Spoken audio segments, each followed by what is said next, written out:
हम आज 21st century के अंदर हैं और इस 21st सेंचुरी के अंदर ये एक बहुत बड़ी दुनिया एक छोटे परिवार के रूप में बन चुकी है। इस इतनी बड़ी दुनिया के अंदर बहुत सारे देश हैं।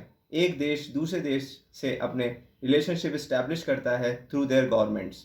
यहाँ पर एक नागरिक दूसरे देश के अंदर जाकर नौकरी करता है, वहीं दूसरे देश का नागरिक या सिटीजन इस देश में आके अलग अलग तरीके की इकोनॉमिकल एक्टिविटीज़ करता है। तो इस चीज़ के लिए सबसे ज़्यादा महत्वपूर्ण हो जाता है कि एक देश दूसरे देश से इस तरीके से संबंध स्थापित करे कि यहाँ का नागरिक वहाँ का नागरिक और पूरी दुनिया के नागरिक एक दूसरे के साथ रिलेशनशिप म्यूचुअली कॉर्डिनली और फ्रेंडली इस्टेब्लिश कर सके, जिससे एक दुनिया एक अच्छा प्लैनेट बन चुके और यहाँ पर पीस इस्टेब्लिश हो सके। तो हाल ही में हमने देखा कि अफ़गानिस्तान सरकार ने न्यू दिल्ली के अंदर अपनी एम्बेसी को बंद करने का निर्णय लिया गया। अब हम ये देखेंगे कि इस एम्बेसी को अगर बंद कर दिया जाता है तो इसके क्या क्या रिपरकशन हो सकते हैं इंडिया और अफ़गानिस्तान दोनों के लिए, क्योंकि इंडियन एम्बेसी बहुत पहले ही 2021 के अंदर तालिबान सरकार आने के बाद अपना मिशन वहाँ पर फिनिश कर चुकी है या फिर बंद कर चुकी है। अगर इन दोनों देशों के बीच में एम्बेसी रिलेशनशिप इस्टेब्लिश नहीं होते हैं या डिप्लोमेटिक रिलेशनशिप इस्टेब्लिश नहीं हो पाते हैं तो यहाँ पर भारत अगर अफगानिस्तान के अंदर कोई भी वर्क करता है related to infrastructure, related to the medical assistance या रिलेटेड टू ट्रेडिंग, या फिर अफगानिस्तान भारत के अंदर इसी तरीके की एक्टिविटीज़ करता है तो उसका कानूनी रिकॉग्नाइजेशन करना बहुत इम्पॉर्टेंट हो जाएगा। और उस समय जब हम रिकॉग्नाइज नहीं करेंगे एक दूसरे की सरकार को तो कानूनी दोनों देश को बहुत सारी प्रॉब्लम आएगी, क्योंकि यहाँ का व्यक्ति अफगानिस्तान भी जाता है और अफगानिस्तान का व्यक्ति भारत के अंदर भी आता है। तो अब भारत सरकार ने कुछ ही घंटों पहले ये कहा है कि अफगानिस्तान का जो मिशन है वो कम्प्लीटली बंद नहीं हो रहा है, उसको सुचारू रूप से चालू करने के लिए भारतीय सरकार अपने हिसाब से स्टेप ले रही है।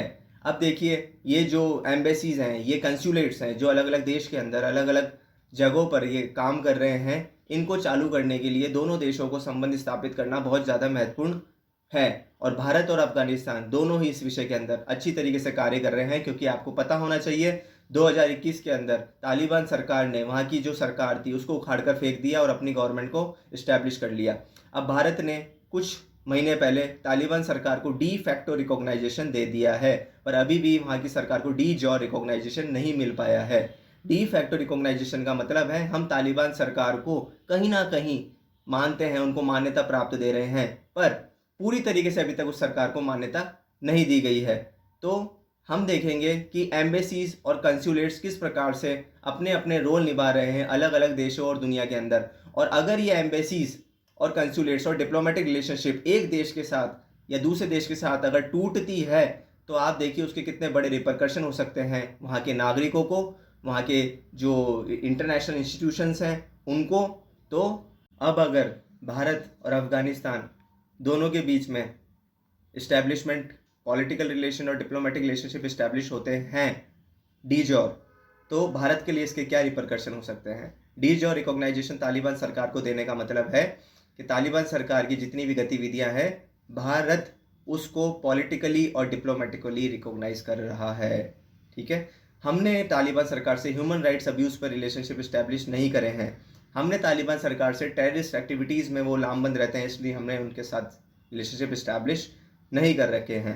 तो भारत और अफगानिस्तान दोनों के बीच में अगर इस तरीके के डीज और रिलेशनशिप इस्टेब्लिश करते हैं तो उसके आने वाले समय के अंदर बहुत अलग तरीके का हमको इफ़ेक्ट देखने को मिल सकता है। नमस्कार, आज के लिए इतने।